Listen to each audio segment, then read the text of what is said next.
आबकारी मामले की जांच कर रही ईडी ने दिल्ली के मुख्यमंत्री अरविंद केजरीवाल को तीसरी बार नोटिस दे दिया है और ऐसे में आम आदमी पार्टी की आशंका यह है कि उनकी गिरफ्तारी हो सकती है। जैसे जैसे गिरफ्तारी की आशंका प्रबल हो रही है, आम आदमी पार्टी लोगों के बीच जा रही है। अब आम आदमी पार्टी एक जनसंवाद करने जा रही है कि 4 से 10 जनवरी के बीच होगा। क्या प्रारूप रहने वाला है? मेरे साथ में कुलदीप जी हैं। कुलदीप, ये बताइए कि इससे पहले आपने अब जनसंवाद कर रहे हो, डोर टू डोर भी किया था, उसका क्या परिणाम हुआ? सबसे उससे शुरुआत करते हैं। देखिए, हमने दिल्ली के अंदर मैं भी केजरीवाल के नाम से कैंपेन लॉन्च किया था और उसमें हमें दिल्ली के लोगों के घर तक जाना था और उनसे पूछना था कि ये भारतीय जनता पार्टी जिस गंदी राजनीति के साथ आज अरविंद केजरीवाल जी को, आम आदमी पार्टी को ख़त्म करना चाहती है, उनको जेल में डालना चाहती है। दिल्ली के उप मुख्यमंत्री मनीष सिसोदिया जी पहले जेल में हैं, फिर संजय सिंह जी जो मोदी के सामने खड़े होकर बोलते थे मोदी अडानी भाई भाई देश विदेश से खामी मलाई, आज वो जेल के अंदर हैं। लगातार हमारे लोगों को सस्पेंड किया जा रहा है और अब उनकी पूरी प्लानिंग है कि वो अरविंद केजरीवाल जी को गिरफ्तार करके जेल में डालें और आम आदमी पार्टी को ख़त्म कर दें, नस्ता नाबूद कर दें। उनकी ये प्लानिंग है। तो ये पूछने के लिए हम दिल्ली के लोगों के पास गए थे कि आप ये बताइए कि अगर मोदी जी उनको राजनीतिक षड्यंत्र के तहत जेल में डाल देते हैं तो उन्हें इस्तीफा देना चाहिए या सरकार चलानी चाहिए, ये बात लेके गए थे। हम दिल्ली के 23,08,000 के आसपास घरों तक गए हैं, मतलब मोटा मोटा 24 लाख घरों तक हम पहुंचे हैं। जो डेटा है 24 लाख का मतलब हुआ कि 24 × 4 मतलब 96 लाख लोगों के पास दिल्ली के हम पहुंचे और हमने उनसे पूछा कि उन्हें इस्तीफा देना चाहिए या सरकार चलानी चाहिए। तो दिल्ली के लोगों ने एक मत में कहा कि उनको सरकार चलानी चाहिए, क्योंकि ये जो पूरा का पूरा प्रकरण है, जो पूरा का पूरा तथाकथित घोटाला है, ये पूरी तरह से फर्जी है और उनको केवल बदनाम करने के लिए, सरकार गिराने के लिए, वो अच्छे काम कर रहे हैं उसे रोकने के लिए ये पूरा षड्यंत्र रचा गया है, इसलिए उन्हें इस्तीफा नहीं देना चाहिए। तो अब हम इसके एक दूसरा स्टेप लॉन्च करने गए हैं कि अब हम इसके बाद जनसंवाद करेंगे।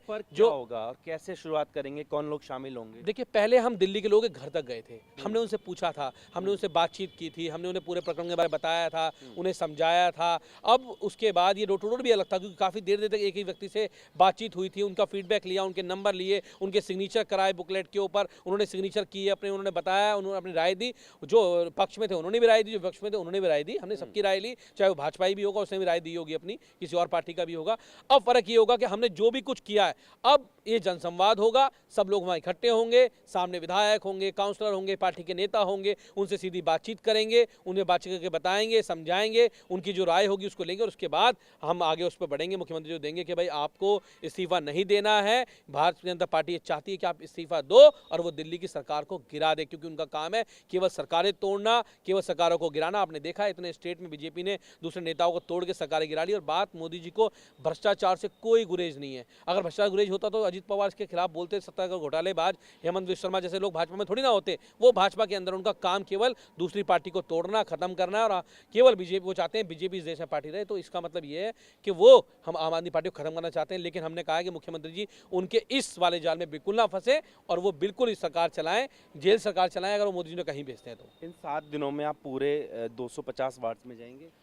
हाँ, हर वार्ड के अंदर, दिल्ली में 250 वार्ड हैं, 250 वार्ड में जनसंवाद का ऑर्गेनाइज होगा। डेट अलग अलग हो सकती है, लेकिन 4 से 10 के बीच में हर वार्ड में करना है। एक तरफ आप जनता को अप्रोच कर रहे हैं, दूसरी तरफ बीजेपी भी कर रही है, वो लगातार हमले कर रही है, कह रहे हैं भ्रष्टाचार पे भ्रष्टाचार हो रहा है।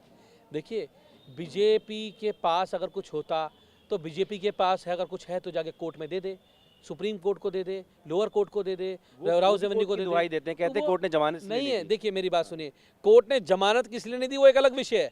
वो ऑलरेडी पीएमएलए का कानून है जिसमें अमेंडमेंट बीजेपी ने कर लिया है, भाजपा ने कर लिया है। अगर वो पीएमएलए का कानून नहीं होता तो जमानत भी हो जाती, वो जमानत का विषय नहीं है। ये तो आज ऐसा हो गया कि पीएमएलए लगाओ और अपने किसी भी राजनीतिक प्रतिद्वंदी को खत्म करना है तो जेल में उठा के डाल दो। उनका कहना ये, और उसको फिर बोलो आजा भाजपा ज्वाइन कर ले। आज मनीष सिसोदिया, संजय सिंह जी भी अगर ज्वाइन कर लेंगे बीजेपी तो उनके लिए भी बीजेपी साफ हो जाएगी, क्योंकि उनको कोई मतलब नहीं है इस बात से।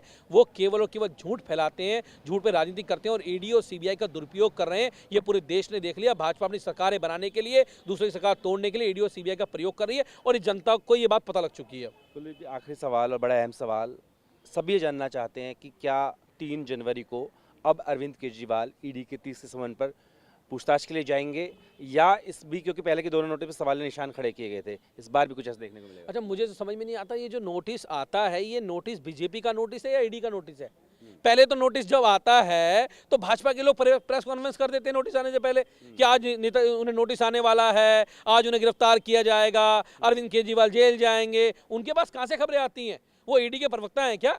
नहीं, वो क्योंकि ये पूरा का पूरा जो मामला है, ये पूरा का पूरा पॉलिटिकल मामला है। वो अरविंद केजरीवाल जी को, आम आदमी पार्टी को तोड़ना चाहते हैं, खत्म करना चाहते हैं। इसलिए ईडी और सीबीआई का दुरुपयोग इस देश के अंदर हो रहा है। लेकिन देश की जनता 2024 में इस बात का जवाब जरूर देगी कि जिन जिन लोगों ने आज भारतीय जनता पार्टी ने जिस प्रकार से इन सरकारी एजेंसियों का जो दुरुपयोग किया है, ईडी और सीबीआई का, इस देश में आज तक के राजनीतिक इतिहास में किसी ने ऐसा दुरुपयोग नहीं किया जिसका आज दुरुपयोग भारतीय जनता पार्टी करने का काम कर रही है। और रही बात उनके जाने की, तो उन्होंने पहले भी उसका लिखित में जवाब दिया है, लेकिन ईडी की तरफ से कोई जवाब नहीं आता। नोटिस आते हैं, नोटिस पे नोटिस आते हैं, उस बात का जवाब नहीं आता। वो बुला किस ले रहे हैं, वो किस विभाग पे उनको बुला रहे हैं, उसका कोई जवाब नहीं देते। निश्चित रूप से लीगल टीम उसको देख रही होगी। पहले भी एक नोटिस आया था, मुख्यमंत्री जी को विपश्यना पे जाना था, और सबको पहले एक हफ्ते पहले, एक महीने पहले सबको फ्लैश थी न्यूज कि मुख्यमंत्री जी हर साल की तरह इस साल भी विपश्यना पे जाएंगे। उसके बाद भी ईडी ने जबरन उनको नोटिस भेजा, और उसके बाद अब फिर एक नोटिस दिया गया। मुझे लगता है लीगल टीम उसको देख रही होगी, और जो भी होगा उसका जवाब आपको मिलेगा।